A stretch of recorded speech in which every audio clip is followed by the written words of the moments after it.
박주민 의원입니다. 앞서도 잠깐 패스트트랙 사건에 등장을 했었지만 최근 김민석 총리까지 참전해서 한강버스 종묘 개발, 광화문 여러 광장 개발 등등 오세훈 시장 때리기에 나선 여권인데요.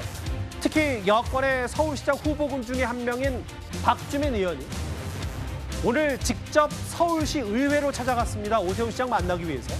그런데 만남이 불발됐는데 일단 화면부터 만나보겠습니다. 보통 시장은 몇 시쯤 와요? 시간 맞춰 오는 걸로 알고. 시간 맞춰 오면 10시쯤? 아니요, 좀 일찍 와요. 좀 와요? 안 들어올까 아마? 일이 안 들어올 것 같습니다. 면담 요청도 안 받아들여. 막 도망 다녀, 도망. 할 말이 없는 거죠. 응?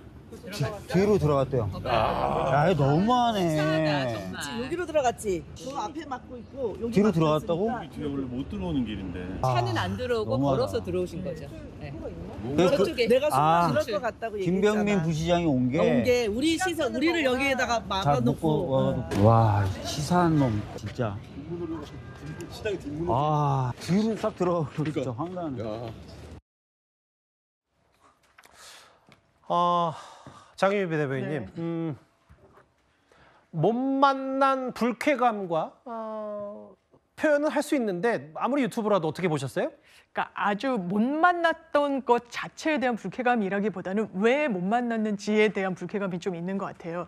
기본적으로 계속해서 면담 요청을 했는데 오세훈 시장이 이제 면담 요청에 적극적으로 응하지는 않은 것으로 보이고 서울시 의회에 오세훈 시장이 참석을 해야 되는 일정이 있다 보니까 예. 통상적으로 드나드는 그 입구에서 만남을 좀 성사시키고자 대기를 하고 있었던 것 같은데 박주민 의원의 주장에 따르면 예. 일단 다른 통로로 오세훈 시장이 들어가서 일부러 회피를 했고 또 본인들이 다른 통로로 가는 동안 그곳으로 우르르 몰려갈까 봐 저어되어서인지 이 정무 부시장을 별도로 보내서 우리한테 인사를 청했는데 그게 시간이 공교롭게 겹치니까 이거는 정말 좀 치사한 거 아니냐 이런 좀 불만을 토로한 것 같은데요. 예. 오세훈 시장님도 여러 민원인도 만나고 정치인도 만나고 하시는 행보 속에서 박주민 의원도 충분히 만날 수 있는 게 아닌가 생각합니다. 예. 근데 팩트가 예. 지금 박주민 의원 뭐 저렇게 생각할 수 있는데 예. 팩트는 오세훈 시장은 원래 다니던 대로 갔던 거라고 하고요. 예. 박주민 의원이 오세훈 시장이 안 다니는 곳에 서 있었던 거예요. 예. 그러니까 그 유튜브 들고 그러니까 오세훈 시장 오 시장 쪽은 그렇게 얘기하고 있는 거죠? 원래 그렇죠. 그냥 다니던 길로 다녔는데 예. 박주민 의원이 이제 다른 데 서 있다가 만남 불반되니까 저렇게 약간 논란 부른 발언을 했다. 예. 말씀하시는데 김병민 부시장도 유튜브를 보고 일부러 인사하러 오신 거예요. 오 시장이 보낸 게 아니고. 그런데 저렇게 곡해를 하시고 마치 곡해가 사실인 양 저렇게 말씀하시면 욕설까지 섞어서 원래 박주민 의원에 대한 서울 시민의 이미지가 좀 변하지 않을까. 저도 되게 점잖고 그러신 분으로 알았는데 글쎄요. 일방적인 본인의 생각대로 이렇게 욕설까지 하시면 앞뒤가 안 맞는 거 아닌가 싶습니다. 예. 최근에 이제 김민석 총리 혹은 여권의 서울시장 후보군들이 이른바 오세훈 때리기에 나서고 있고 한강버스 자체는 이제 문제니까 그 부분을 서울시도 이제 재검토해서 다시 이제 하겠다고 했지만 여러 이제 오 시장도 반격하고 정치권에 큰 전선이 됐어요. 오 시장 관련해서. 그런데 이제 서울시장 출마설이 여전한 김민석 총리를 포함해서요. 이렇게 김용범 대통령실 정책실장도 최근에 정부 고위직들이 이렇게 정치적이어도 되냐 야권에선 여러 비판을 이어가고 있습니다. 을사늑약은 저리 가라 할 수준이다. 그거는 어떤 완벽하게 미국 입장에서 써야지 문제였습니다. 우리 이게 안 지켜지면 몰취하고 이런 표현들, 모든 그 표현들이 굉장히 강하고 아마 트럼프 대통령이 필리 조선소에 지금 상황을 몰라서 하시는 말씀이고요. 이번 국회 운영위원회에서 김용범 실장이 보인 언행은 단순한 돌발 행동으로 넘길 문제가 아닙니다. 트럼프 대통령과 미국 정부의 돌발성은 훨씬 크고 예측이 더 어려운 상대입니다. 그 앞에서는 책상을 치고 격앙하며 주변 손을 뿌리치며 가만히 있어 보라고 하진 않았겠죠. 저는 이번 사태를 대통령실이 국회를 어떻게 바라보고 있는지 보여주는 위험한 징후로 판단합니다. 이현정 의원님. 네. 이렇게 이제 우상호 수석도 말리는데 이제 발끈한 정책실장이고 이거 대통령실 인식을 보여준 위험한 징후다. 특히 아까 이제 정책실장이 김어준 씨 유튜브 나가서 을사늑약이라든지 혹은 트럼프 대통령이 잘 몰라서 그러는데 이런 표현들이 본인의 개인적인 평가를 할 수 있어도 정책실장 자리에 있어서 뭔가 대통령실의 고위직이 아니라 너무 여권의 특정 의원처럼 행동한다. 정치적이다 이런 야권의 비판도 있습니다. 그러니까 보통 이제 협상을 담당하는 사람이면 굉장히 말을 어떤 자제한다든지 비밀을 유지한다든지 사실 이렇게 이야기하는 거 이 주한미 대사관 측에서 다 스크립트를 해서 사실 이 백악관에 다 올립니다. 김용범 실장이 무슨 말을 했는지 우리만 아는 게 아니고 예. 트럼프 대통령, 미 백악관도 다 알아요. 무슨 말 했는지. 자, 그러면 트럼프 대통령 우리가 잘 알지 않습니까? 일단 우리가 지금 트럼프 대통령과 협상에 있어서는 어차피 갑을 관계이지 않습니까? 그리고 감정적으로 또 자기에 대한 평가에 대해서 굉장히 중요하게 생각하는 사람이 트럼프 대통령이에요.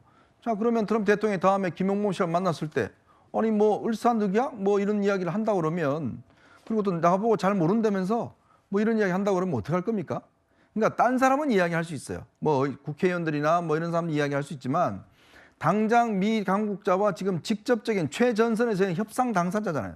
그러면 아직까지 지금 팩트시트 단계 아니겠습니까? 아직 이게 지금 정식 문서로 되지도 않았고 아직 상황 자체가 진행되고 있잖아요.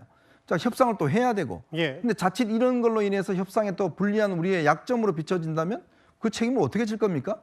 그리고 마치 본인이 뭔가 다 한 것처럼 저렇게 유튜브에 나와서 뭐 이야기를 하고 와함 지르고 이런 것 자체가 결국은 이 정책실장의 무게감 자체를 형격히 떨어뜨린 거 아닌가 하는 생각이 듭니다. 예. 저는 이 공직자들 중에서 정말 이 남들 모르게 묵묵하게 일을 해야 될 사람이 있어요. 그게 바로 비서실장과 정책실장입니다. 예. 사실 그렇지 않습니까? 대통령의 참모들은 얼굴이 없다라는 이야기를 하잖아요.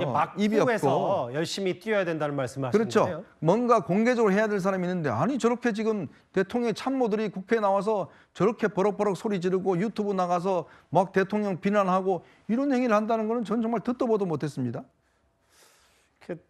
이제 이런 건 있겠죠. 최진봉 교수님, 저하고 화면을 같이 보실까요? 이거 어디까지나 상상력의 영역이긴 한데 오늘 내용 중에 내년 민주당의 지방선거 공천심사 기준 반복 중에 하나가 정확히는 대통령실이지 청와대가 될 수석비서관 등의 차관급 이상 정무직 공무원에 가점 준다. 뭐 이런 부분들이 저렇게 김영범 의원이 뭐 누가 봤을 때 정책 발언들을 하고 여러 액션들을 취하는 게 이렇게 지방선거 염두에 두고 뭐 가점 받고 이런 추론이 될 수 있지 않냐, 어떻게 받아들이세요? 저는 뭐 김용범 실장이 그렇다고 보지는 않고요. 그러니까 김용범 실장이 지난번에 정무위에서 화를 낸 건 오해가 있었던 것 같아요. 왜냐하면 사실은 질문 자체는 그 공격이라기보다는 예를 들어서 얘기한 건데 이제 그 부분을 잘 이제 명확하게 다 이해하기보다는 이제 딸 얘기가 나오니까 그것 때문에 좀 이거 약간 오해를 하신 걸로 저는 보거든요. 그러니까 이제 그러다 보니 왜 우리 딸을 그렇게 개입을 시키냐 이렇게 나온 거라고 저는 봐요. 그게 예. 평상시에 그냥 정치적 행동을 했다고 보기보다는 이제 가족들이 그동안 공직자 생활하고 또 이제 대통령실 근무하다 보니까 여러 가지 어려움을 많이 겪잖아요. 그런 부분에서 안타까운 마음이 있는데 마치 딸이 뭔가 잘못한 것처럼 얘기했다고 오해를 하시니 그것 때문에 이제 좀 화가 난 것 같아요. 그래서 물론 그것도 사실은 공직자라면 좀 자제할 수 있는 그런 게 필요하긴 하지만 그런 부분인 거지 저분이 무슨 뭐 정치적 목적을 가지고서 특별히 그런 행동을 했다고 저는 보지는 않습니다. 예. 그러니까 김은혜 의원이 질문한 게 뭐 그렇다면 가정으로 얘기한 건데 마치 그걸 이제 기정사실화해서 한 것처럼 들으시다 보니까 그것 때문에 이제 화가 나 그렇게 한 거라고 보여지기 때문에 김용민 실장이 뭐 특별히 저는 정치적 발언을 했다고는 보지는 않습니다. 알겠습니다. 글쎄요, 이제 요즘 총리, 뭐 정책실장의 여러 발언들 야권에서는 그냥 그러려면 여권의 대표나 여권의 의원이라 하지 여당 뭐 이런 표현도 비판도 하던데 알겠습니다. 4위 박주민 의원 얘기로 한번 시작을 해봤습니다.